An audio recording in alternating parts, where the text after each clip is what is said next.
Hi, welcome to another exciting episode of Transcend, the Thinking Christian Talk Show. Unlocking truth, say it with me, transcending lives. This week we have an exciting topic. Sowing seeds of love abroad. Woo!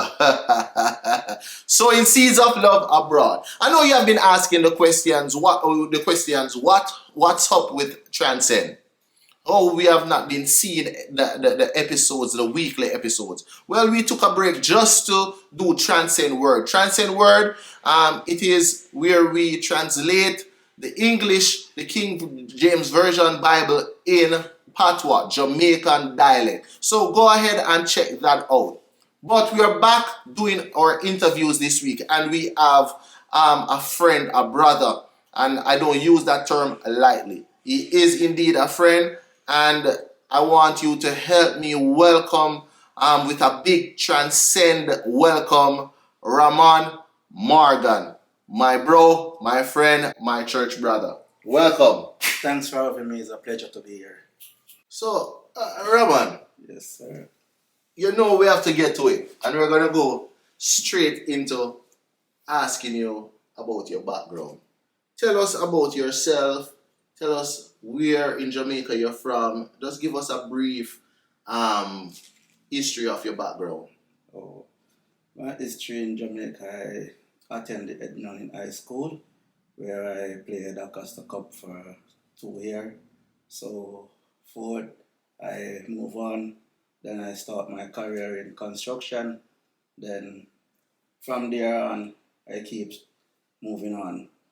But I used to struggle a lot, like go to party a lot and dance. I love to do those stuff. Party man. Love to do those stuff. So from there, I don't come from a rich family. I come from a poor family.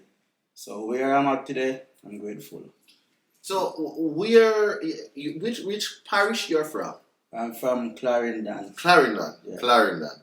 You know, for some strange reason, I thought that you're a Spanish town man like myself. I born, but I never grew up in Spanish town. Oh, you're born in Spanish town. Yes. All right. So you grew up. You were born in Spanish town. Yeah. You grew up in Clarendon. And you would have. I know you're a big sports fan because I am, and we support the same Premier League team. Manchester City. Shout out to all the Manchester City fans. So you played football and you then moved on to a career in construction. Yeah. So how did you move from your career in construction then on to Canada? Moving on is a rough thing, right? Because I see my father travel farm work like for 35 years. So from there forth, I never have it in mind so that I'm gonna travel.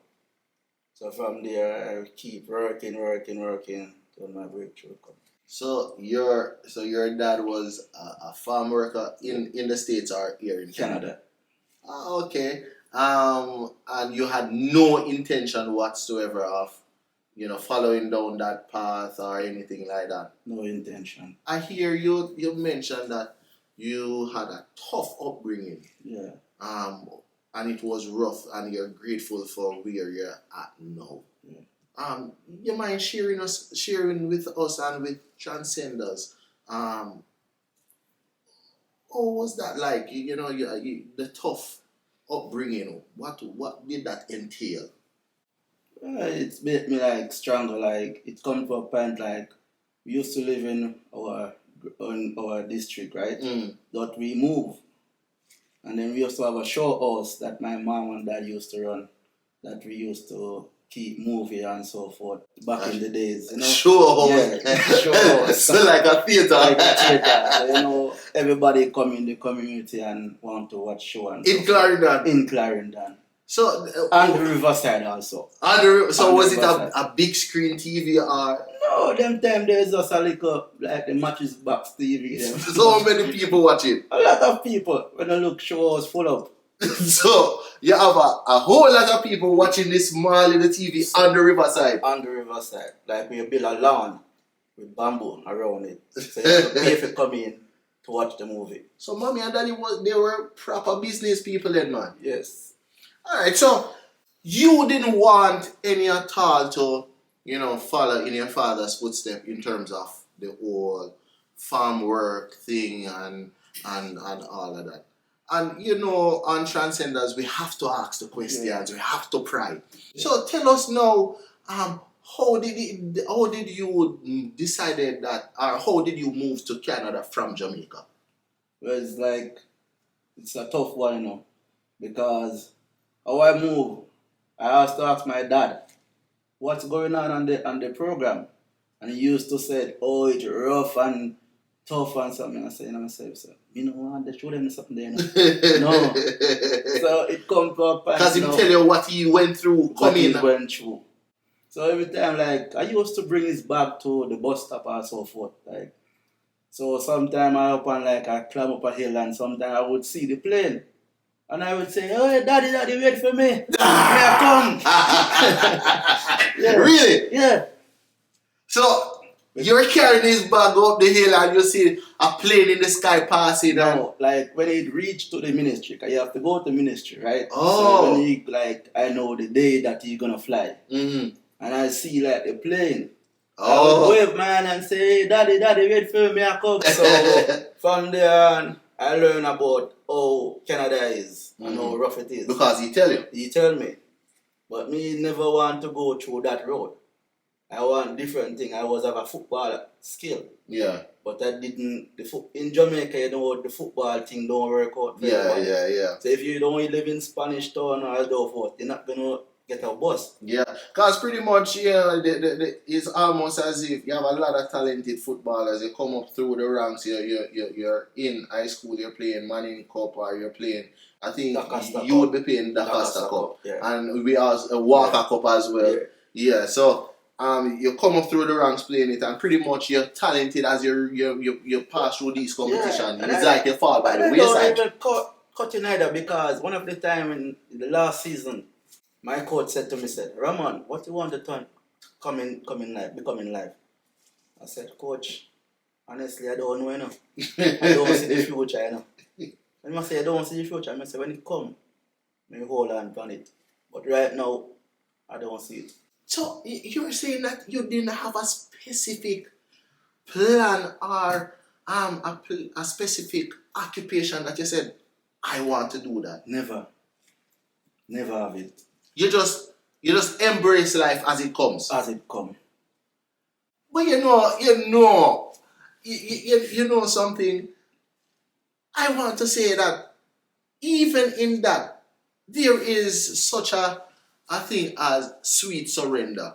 Because, and it sounds funny, but when you allow God to direct your path, when you're like that, when you have that ideology, it's easier for God to navigate you and to put you where He wants you, rather than you have a plan in your head, say, I want this and I want that. That's true. I get it. It.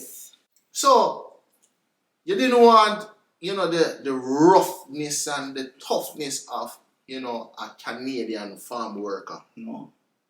Then, what happened? How did it work out where you yourself decided to get on the program, to go on the program? Well, my father get ill.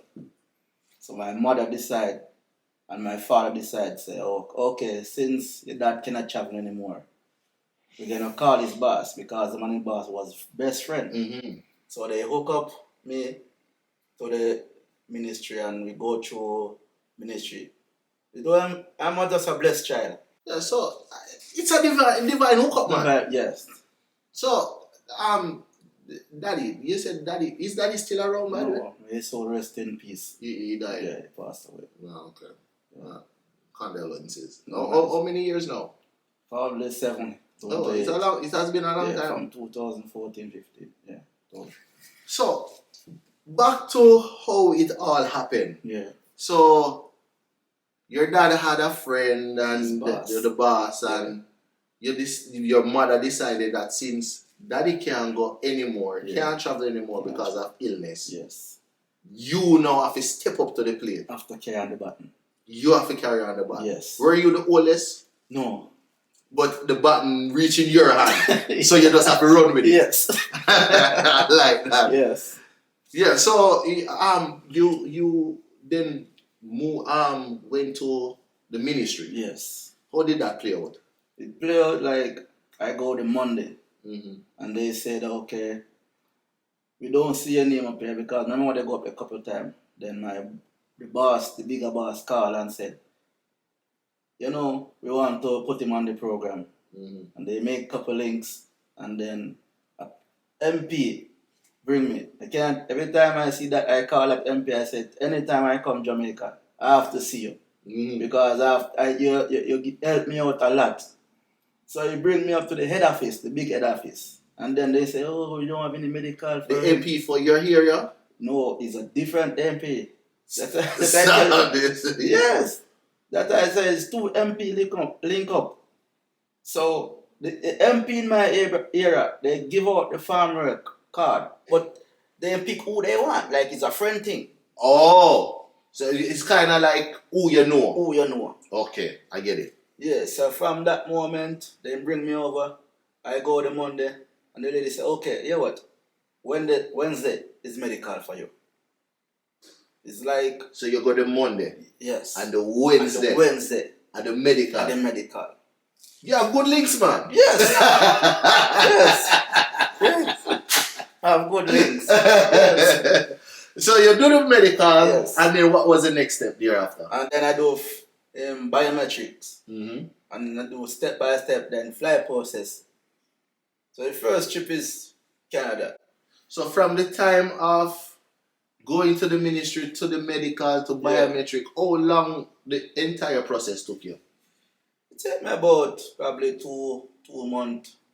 Or less than that. 2 months you complete everything? 2 months. And how long after that 2 months you boarded a flight to Canada? January 5th, 2016. So that would have been a couple months after? After. Okay. So now you're on a plane coming to North America, coming to Canada. Yeah. Tell me about the experience. I have to talk the Jamaican way now. Tell me about your experience and your first time flying. First time travel. Tell me about that. Tell the Transcenders about that experience. It was a pleasure. It was... Were you scared? At one point. Because when I at the airport, I said, I don't know anybody. Where they going to send me? But I know that I'm going where my daddy boss is. Yeah. So I said, okay, I'm okay then. Then my uncle used to travel the farm work. So he called one of his friends and said, hey, look out for me, nephew. So everybody look out for me. So when I reached Canada, I never known that I'm going to experience this cold. What month did you come? January. God. 5th of January. Oh my God, in the heart of winter. Yes. Jeez, that's rough. Yes. So, tell me about that experience now. Experiencing cold and for the first time and all that. First time. I come like the Wednesday night. Mm. And by the Thursday night, I have to saddle out for work. In the cold? In the cold. You experienced the cold. Did you, when you come and you experience the cold, and you must have drove around the place and you saw the city, you saw Canada. In your mind at that point in time, did you tell yourself that I'm going to live here? Or you just wanted to work some money and go back home? But honestly, when I just come, I said, okay, you don't order. I'm going to work. But it come to a year when I go down back to come back up and I see like they jumping, they pushing me back. And I said, this don't look right. This is not me. So you went back down to Jamaica. Yes. And you should come back up, but they keep on delaying. So I said, okay, I'm gonna do something. So the second year I come up, I do a lot of shopping and shipping and go down. So the third year now I come up, I decide that I have a plan B. Because the same thing in the third year, they pushing me back. And I say, okay, since you have a plan for me, me have a bigger plan for you. I decide not to go back down. Oh, you just decide to stay? Decide to stay. Oh. And the strong thing about it, I have family here. So it's not like you would have been on your own. No. You had a support I system. have a support system already. But with all of what you went through, and I have to ask this question. With all of what you went through and all of what you experienced, how did you see God's hand in this whole migration, farm work thing? And how did you see? Did you feel as if God was in it and still was guiding you and all of that? I think so, because back in Jamaica, I used to go to church, but not a lot. Mm-hmm. My mother used to be a Christian, used to go around and preach, used to warn people. Say, hey, be careful, you're gonna dead. So enough people don't take it serious. So you grew up with this God fear. Yeah. This whole fear of God instilled in you. Yes. I even go to crusade at night. And one night I said, yes, I'm gonna give my life to God. So at the time you were a Christian, or you just grew up with that? Grew up. Okay. So even when you crusade, you grew up and say, Pastor, come for prayer. Mm-hmm. And you go up and you say, you don't even understand, you don't understand about God those times. Yeah. But I love him, God. You love him, but I didn't understand much about him. Yeah, But every night I used to follow my mother, go to crusade and go to church. So it's like the pastor said, who want to get saved? So me no hold up my hand. So yes. But it never happened. Like nothing happens before the time. So before the time. Yes. Alright. So you're now in Canada. You decided based on all of what was happening. Yeah. They were delaying you. So you decided that, listen, when we come back, nah leave. Yes. Leave. Alright, so how did you meet the love of your life? Because I am interested in that part now. Because let me tell you something. Transcenders, let me tell you something. Not because I know Ramon's wife. That girl is such a humble person. She is such a cool personality. She is such a beautiful person inside out. So I want to know. I know that you're a good looking guy, but I want to know, how did it all happen? You have to tell us. It's a big story, man. I'm gonna tell you step by step. It's like, honestly, before I even get baptized, I used to run up and down on Facebook and said, I want to find this girl because I am not gonna stay here. And like 25, 35 years and don't find anybody. And then deport me back to Jamaica. That's what I don't like. Because I said that's not gonna catch me. So you're determined in your mind. Determined that I'm not going back. So I'm strolling through Facebook, Instagram. So one night I see this beautiful lady. And I said, oh. So I sent her a friend request, knowing that she don't never answer any friend request from no one. Nobody at all. She don't answer friend requests. And when I sent her, she said, you must be the lucky one. Because I never answer any friend request. She did something that was outside of the norm. No. That's what she tell me. She don't answer friend requests on Instagram. So, did you know that she was living here, or it was just all coincidence? Well, I'm here, you know. So that means I'm looking for somebody. Not outside. Didn't I tell you guys, real topic for real people with real issues. So I send her a couple messages and we get exchange number and we meet up and I start. So she didn't have any little reservation did she talk to you right away, or she was watching her wondering who is this guy? She talked to me, and I said I want to know you more, I want to know more about you. But I'm not gonna rush into nothing. So I tell her I don't know But more. the bars are exercising mojo. Because Yeah. honestly, when I never used to save, I said I used to say I saved probably 2019. So I saved. So you were in church prior to meeting her? Yes. You were at Kingdom Life? Kingdom Life. Because when I come up, I'm gonna go back to that story. My family as a Christian, they groove me. Like tell me what right and what wrong. Yeah. So every time I said, I want to do a business wedding, you know. I want to do a business wedding. I mean, nah, stay here. Then send me back to Jamaica. Yeah. You know what my cousin tell me? Yeah. If me see on a shelf, so me can go buy one. That's what your cousin told. Yes, same said in time God will find the perfect wife for you. Wow. So your cousin was navigating you as it relates to doing the right thing. The right thing. He never leave me one step. He always in my auntie.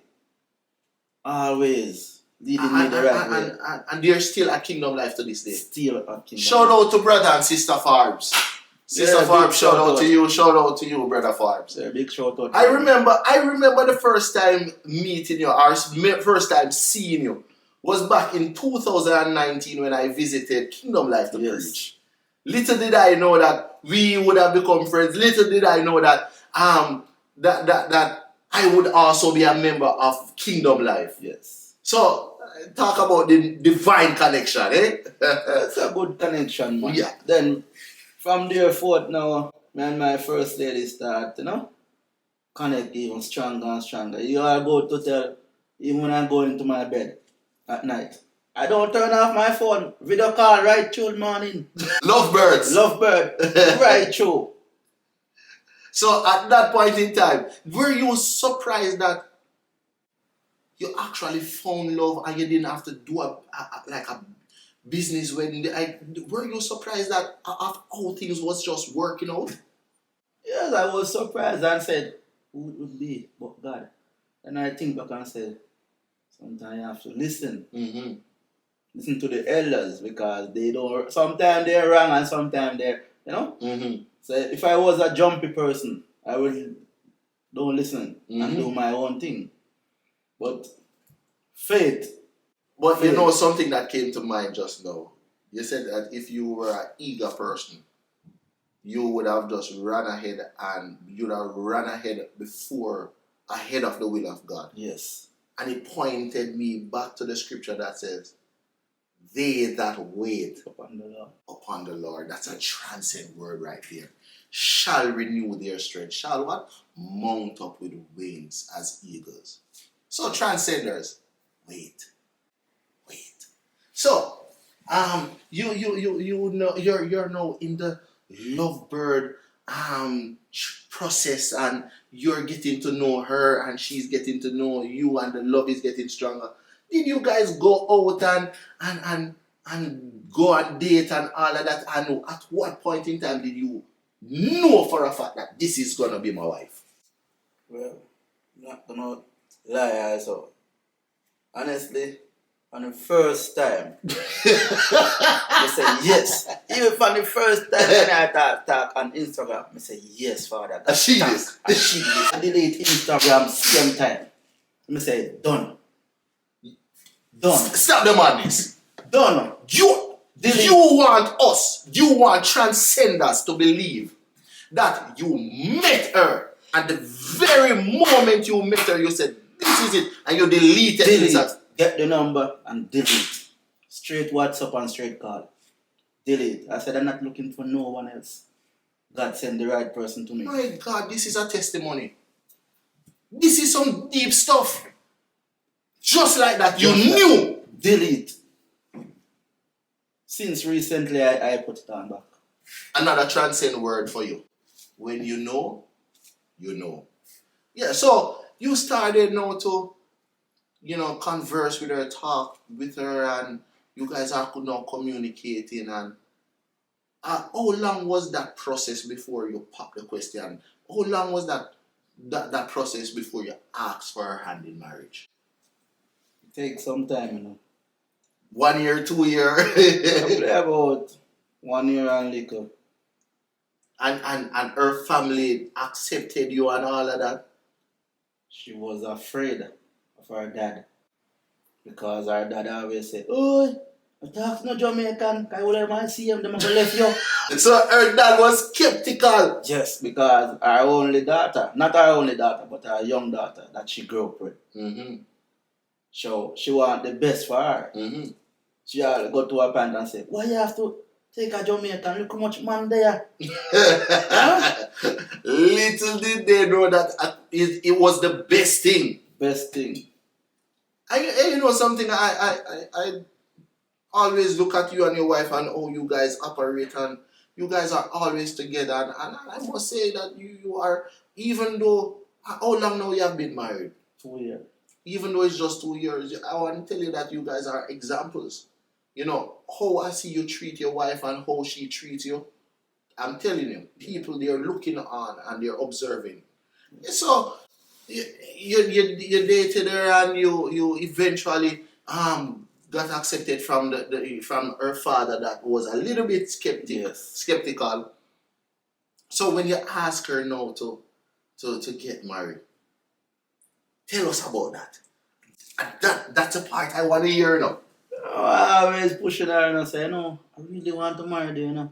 When you gonna marry me?" You know, I mean, honestly, well, like when you want your papers, but you know, say she's the right person, but you want comfortable before you even go forward. Yes. So I ask her, "You really want to marry you, you know?" So I said, wait. Tell it go to a parent and we all was she skeptical though? Like, wonder if you really love her, or if you just want your papers, or did she have any doubt about you? Maybe she have a little doubt because what her father said, maybe she don't really understand about man like that, you know? Because her first experience, so she don't really... Yes! Yeah. God bless you, good man. Very good. Real good. Very good. Very good. Yeah. Very experienced. Yes. So, you get past that, you get past the whole, skepticism. Yeah. No, you ask her to marry you. Yeah. Finish that part. Well, that's my part in that. That's what I want to hear. November the 7th, right? We planned, but she didn't know. I said, "Oh, we're going to Gage Park. So we're going to take pictures, a lot of things going on down there. It's a nice park to be." So I tell my cousin and they group up and we go down there and clean up, and she come, Jesse, I come, normal and sharp. Like our man with, sharp up and so clean. Well, she up and everything, So I said, okay. I meet her and I walk her across the road, and so you see the park here, and then a box was there. And I walk up to the box because some music was playing, and but she didn't know no one is there. But she does hear the music, and I walk till I just pop the box. And I go down on the knee and say, "Would you marry me?" The Jamaican man from Clarendon become and start doing what he saw in the movies, go down on knee and pop the question. Pop the question. Did she cry? What? Did she say yes right away? Yes, right away. And cry. She cried? She cried. My God almighty. Man sharp, he man. Like razor.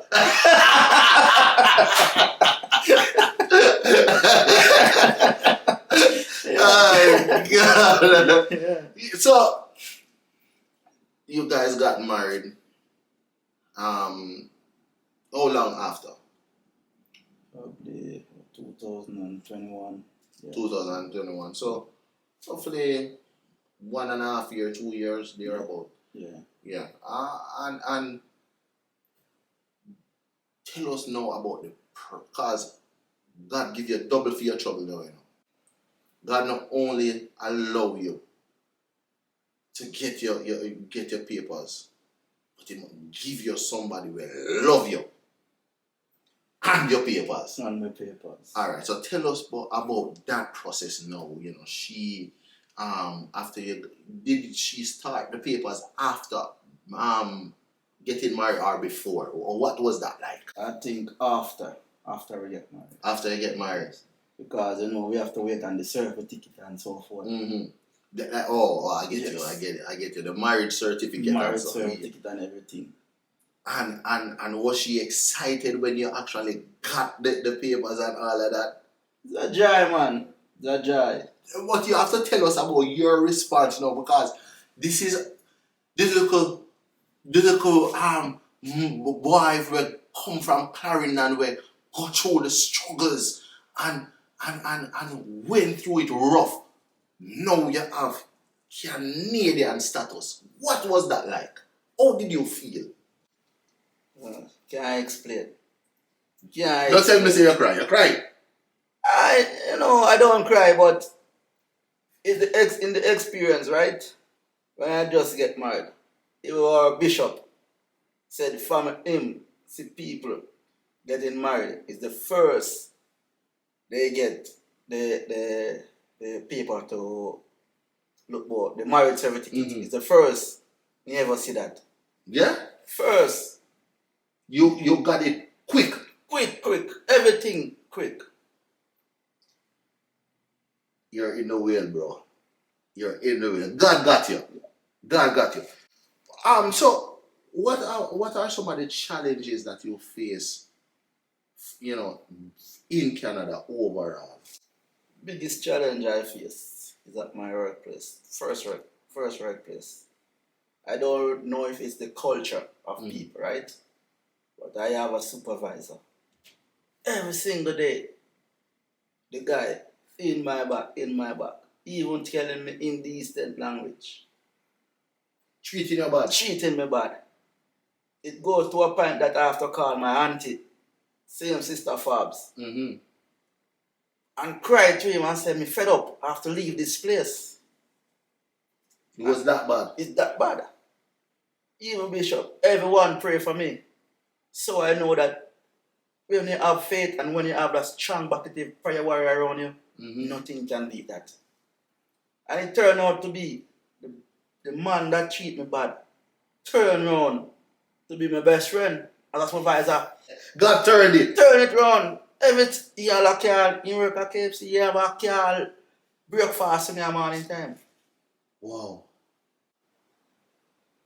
Talk about a testimony how God can turn it around. I want to tell you, Transcenders, that every situation that you face, no matter how challenging it is, no matter how difficult it is, I want to tell you that God is able to just turn it. And your season of dryness will be a season of plenty. Do you have any regrets? With all that you have gone through, with the steps that you have made, moving from Jamaica to Canada, to the point where you are at now, do you have any form of regret? Is there anything in the whole process you look back and you said, I shouldn't have done this, or I could have done this differently? Do you have any regrets whatsoever? I don't have any regret, because if I was in Jamaica, I would know what I will become right now. Because a lot of things is happening in Jamaica. I didn't know that I would be 6 foot down or so forth. But I know God is able. And God bring me here for a reason. It's like a season. Yeah. So everything I don't regret. Yeah. By the way, mommy is still alive, right? Yeah. How does mommy feel when she look at the man that you are today? He's very proud. Even my brother in America, very proud of me. Yeah, because to see how determined you are and to see how what you have endured. One has to stay aside. One has to stay to themselves and look at you and feel proud. And I want to tell you that we here at Transcend, we are very proud of you, my brother. Thank you. We are very proud of you. Yeah. So, what's the plan going forward? You and the wifey, you conquer the world. What's the plan? What's the plan? We just have to put God first. Continue to put God. Put God first. And that's your answer for everything. And so we move forward and conquer the world. Just like that. No, I want to ask you something. Moving from, because we have had a good time with this discussion, but I want to get to something serious. What advice would you give to a young man, a young woman who is in that's in your position, the position that you were in? Yeah. Maybe they're somewhere in Canada as a farm worker, or maybe they're somewhere in the United States doing,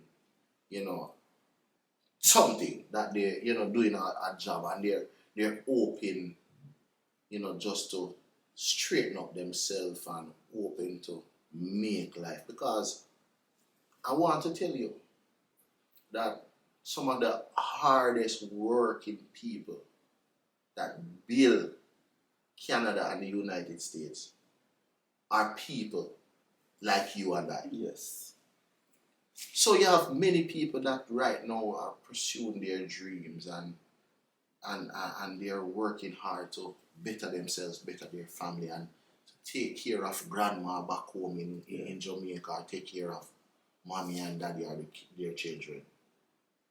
But they're discouraged because they don't know what life holds. They don't know what tomorrow holds. What encouragement would you give them? Well, first and foremost, encouragement I would give the world or give somebody out there, like planning to give up on their life, to keep the faith and make sure they trust in God. Even though if they feel like giving up, seek help. Because if they don't seek help, they're going to throw in the towel. Even if they don't save, find somebody that can encourage them to carry on the button. Because such a society is not an easy road. So I encourage everyone out there to just keep the faith and be strong. That's the encouragement I have for everyone. I have one final one for you. Yes. Or did you have any culture shock, like when you moved to Canada and then when you got married? Was there a difference with how you do things versus how your wife do things, because she's Canadian? Yeah. How did you experience culture shock? Well, I don't really in a culture shock, because the thing is, our father and mother is Jamaican. Okay. So she blend in already. She's not like she know what it is. They know everything already. So it doesn't like after, babes, this is how to do it. She know everything. Has she ever been to Jamaica? Yes. Before getting married? It be before she meet me. Okay. Yeah. Okay. So Jamaican Canadian. Jamaican Canadian. Okay. Yes. We have such a thing that is called a quick transcend word. Yeah. Transcend in second. I want you to look into those cameras and just encourage somebody that they can make it. Alright. First, everyone, you can make it just like how I make it. Because out there is not pretty. Out there is very bitter. So you can take even my example, my footstep, and move forward in life and be a better person out there. And there you have it, folks. This is what it's about, real people with real issues I feel so blessed, so encouraged, because I know that there's somebody out there that would have been in, that is in the same situation that my brother Ramon was in a few years ago. But God turned it, and God elevated him, and God propelled his life forward, and God wants to do it for you too. This is what it's all about. So thank you. Thank you for joining us on Transcend, the Thinking Christian Talk Show. Unlocking truth, transcending lives, bringing to you real issues, because you're a real person going through real situation. But guess what? You serve a real God. Thank you. We look forward to having you join us next week for another Transcend, Unlocking Truth, Transcending Lives. And if you need just a word of encouragement throughout your week whilst you're at work, you can go ahead and pop in your headphone and you can listen to Transcend Word, where we take the Word of God and translate it into the Jamaican dialect. For those back home that want something that is a little bit more relatable, there we have something for you. And maybe if you're a North American and you are so fascinated about the Jamaican culture, you have something that you can listen to that is godly but is also fun. God bless you.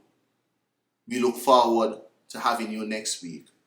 Until next time, remember to like, share, and to subscribe.